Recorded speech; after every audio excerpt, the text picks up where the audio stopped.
Hello नमस्कार, स्वागत है मैथ्स पॉइंट पर। हम पढ़ रहे हैं दो चरों वाली रैखिक समीकरण। कल की क्लास में हमने पढ़ा कि दो चरों वाली रैखिक समीकरण का व्यापक रूप ax plus b y plus c बराबर 0, ये दो चरों वाली रैखिक समीकरण है। फिर हमने देखा कि दो चरों वाली रैखिक समीकरण के हलों की प्रकृति, यानी a1 x के गुणांकों का अनुपात और y के गुणांकों का अनुपात और अचर पदों का अनुपात निकाल कर चेक करते हैं कि इसके हल कैसे होंगे, ये रेखाएं कैसी होंगी या निकाय कैसे होंगे।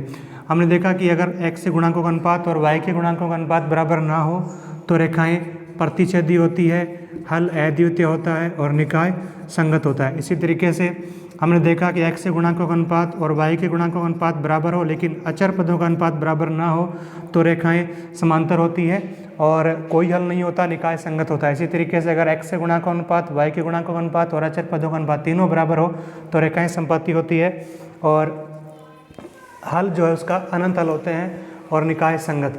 अब इन दो चरों वाली रैखिक समीकरण को हल करेंगे और रैखिक समीकरण को हल करने की चार विधियां हैं: प्रतिस्थापन विधि, विलोपन विधि, वज्रगुणन विधि और ग्राफी विधि। सबसे पहले प्रतिस्थापन विधि से इन दो चरों वाली रैखिक समीकरण को हल करेंगे। हल करने के बाद m का मान ही बताएंगे जिसके लिए y बराबर mx प्लस 3 हो। सबसे पहले इन दोनों को समीकरण हल करेंगे। प्रतिस्थापन विधि का मतलब ये है कि समीकरण एक में से आप x या y का मान निकालें और उस मान को दूसरे समीकरण में प्रतिस्थापित करना। तो सबसे पहले हम समीकरण ले लेते हैं 2x प्लस 3y बराबर 11। यहाँ से हम x का मान निकालते हैं 11 प्लस 3y, दाएं भाग में आएगा तो माइनस 3y, x बराबर आ जाएगा 11 माइनस 3y। ये दो x साथ गुणा में है, दाएं भाग में आएगा तो भाग में चला जाएगा। अब ये x का मान 11 माइनस 3y बटा 2 है। ये x का मान समीकरण 2 में रखने पर, x का मान समीकरण 2 में प्रतिस्थापित कर रहे हैं तो 2 फिर है x से आ जाएगा 11 माइनस 3y बटा 2, फिर आगे माइनस 4y बराबर माइनस 24। 2 से 2 कैंसिल हो जाएगा, माइनस 3y और माइनस 4y हो जाएगा माइनस का 7y। फिर राइट साइड में माइनस 24 प्लस 11 इधर आएगा तो माइनस 11 माइनस 7y बराबर माइनस 24 और माइनस 11 हो जाएगा माइनस का 35। y बराबर आ जाएगा माइनस 35। ये माइनस 7 गुणा में है, भाग में चला जाएगा तो माइनस से माइनस कैंसिल, 35 में 7 का भाग देंगे, 7 5 35। y का मान हमें मिल गया 5। अब ये y का मान हम समीकरण 1 में या 2 में रख के x का मान निकालेंगे। y का मान समीकरण 1 में रखने पर तो समीकरण 1 है 2x प्लस 3 गुणा y, तो 3 गुणा y की जगह लिख देंगे 5 बराबर 11। तो यहाँ से हमें x का मान मिलेगा, 3 को 5 से गुणा करेंगे 15 बराबर 11, 15 को दाईं साइड में लेकर आएंगे तो यहाँ बचेगा 2x बराबर 11 प्लस 15 दाईं भाग में आएगा तो माइनस 15, 11 में से 15 घटाएंगे तो आएगा माइनस का 4, x बराबर आएगा माइनस 4। 2 गुणा में इधर जाएगा तो भाग में, माइनस 4 में 2 का भाग देंगे तो माइनस 2। तो x का मान मिल गया माइनस 2, y का मान मिल गया 5। अब ये x और y का मान इस समीकरण में रख के m का मान भी हमें बताना है।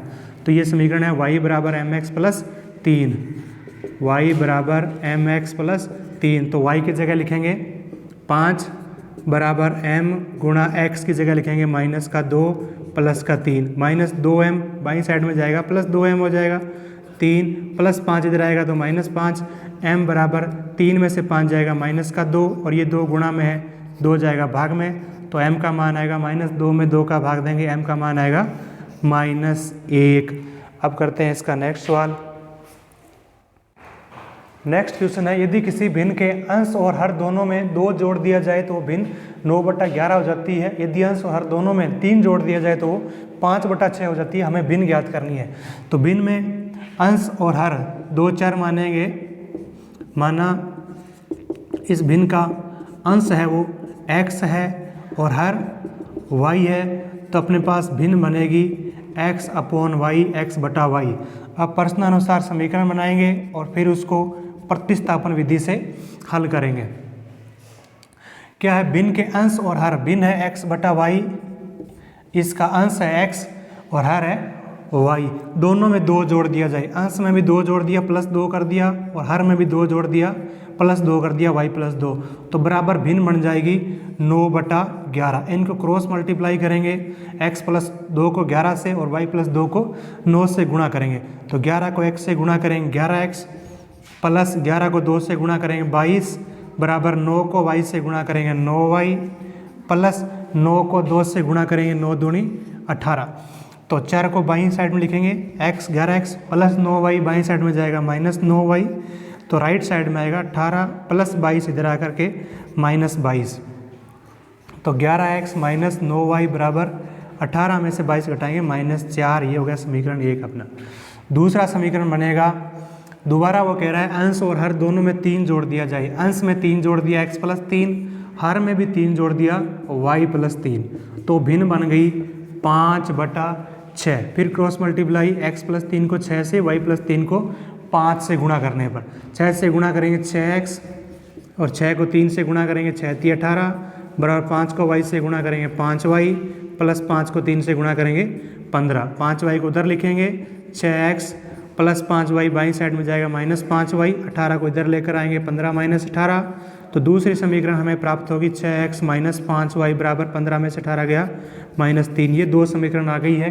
अब इन दोनों समीकरण को प्रतिस्थापन विधि से हल करते हैं।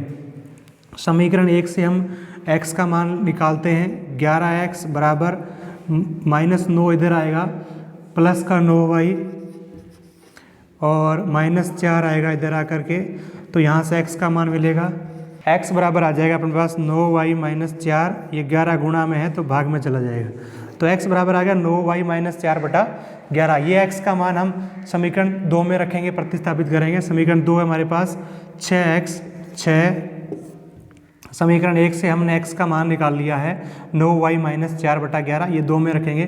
6x की जगह लिखेंगे पहले 9y - 4/11, उसके बाद माइनस का 5y बराबर -3। अब इसको हल करेंगे तो अपोन में 11 है तो सबको 11 से गुणा कर देते हैं, तो ये 11 से 11 कट जाएगा, 6 से गुणा करेंगे 9 छके 54y -6 चौके 24 और यह 11 5 55y बराबर 11 3 33। 54y में से 55y जाएगा, माइनस का y बचेगा, माइनस का 33 -24 इधर आकर के +24, -33 + 24 अपने पास आएगा माइनस का 9, तो y का मान आ गया 9। अब ये y का मान हम समीकरण 1 या 2 में रखेंगे तो हमें x का मान भी मिल जाएगा। अब y का मान हम समीकरण 1 में रखते हैं। समीकरण 1 है 11x माइनस 9 गुणा यहाँ पर y की जगह आ जाएगा 9 बराबर -4, तो 11x माइनस 9 में 81 बराबर -4, 11x बराबर -81 इधर आकर आएगा तो +81 -4, 81 में से 4 घटाएंगे 77, x बराबर आएगा 77/11, 77 में 11 का भाग देंगे 7, x का मान आ गया 7, यानी उस भिन्न का अंश है 7, y का मान आ गया 9, यानी उसका हर है 9, तो भिन्न हो जाएगी 7/9, वो भिन्न हो जाएगी 7/9। नेक्स्ट क्वेश्चन है, एक नगर में टैक्सी भाड़े में एक नियत भाड़े के अतिरिक्त चली गई दूरी पर भाड़ा सम्मिलित किया जाता है। 10 किलोमीटर दूरी के लिए भाड़ा 105 रुपये है तथा 15 किलोमीटर के लिए भाड़ा 155 रुपये है। नियत भाड़ा तथा प्रति किलोमीटर भाड़ा क्या है? एक व्यक्ति को 25 किलोमीटर यात्रा करने के लिए कितना भाड़ा देना होगा? देखिए, सबसे पहले तो एक तो इस टैक्सी में क्या है, नियत भाड़ा है, दूसरा प्रति किलोमीटर अतिरिक्त भाड़ा है। दो चीज़ें हैं यहाँ पर। तो मान लेते हैं कि नियत भाड़ा फिक्स किराया कितना है x रुपये और प्रति किलोमीटर किराया कितना है, अतिरिक्त किराया y रुपये है। यानी x रुपये तो बैठते ही लगेगा टैक्सी में, उसके बाद जितने किलोमीटर चलोगे उसका y रुपये प्रति किलोमीटर के हिसाब से अलग किराया लगेगा। प्रश्न अनुसार पहला किराया x तो फिक्स हो गया, नियत किराया तो फिक्स हो गया, प्लस 10 किलोमीटर दूरी, 1 किलोमीटर का y रुपये है तो 10 किलोमीटर कितना आएगा 10y, तो बराबर कुल कितना किराया देना होगा 105 रुपये। ये बन गई समीकरण 1। दूसरी समीकरण हमें बतानी है कि 15 किलोमीटर के लिए, तो पहले नियत भाड़ा आएगा x प्लस 15 किलोमीटर किराया कितना होगा, 1 किलोमीटर का y रुपये है तो 15 किलोमीटर का 15y, दोनों को जोड़ेंगे तो कुल भाड़ा ये कितना है 155 रुपये है।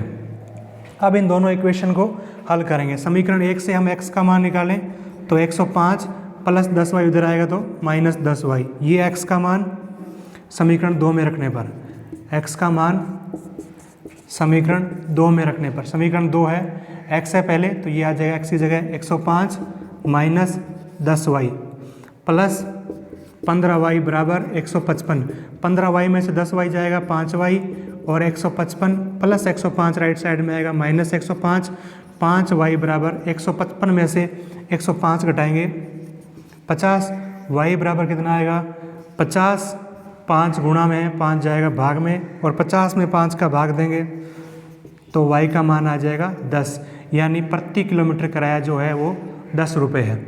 अब ये y का मान समीकरण 1 में रखने पर, y का मान समीकरण 1 में रखो या 2 में रख के x का मान निकालो। x plus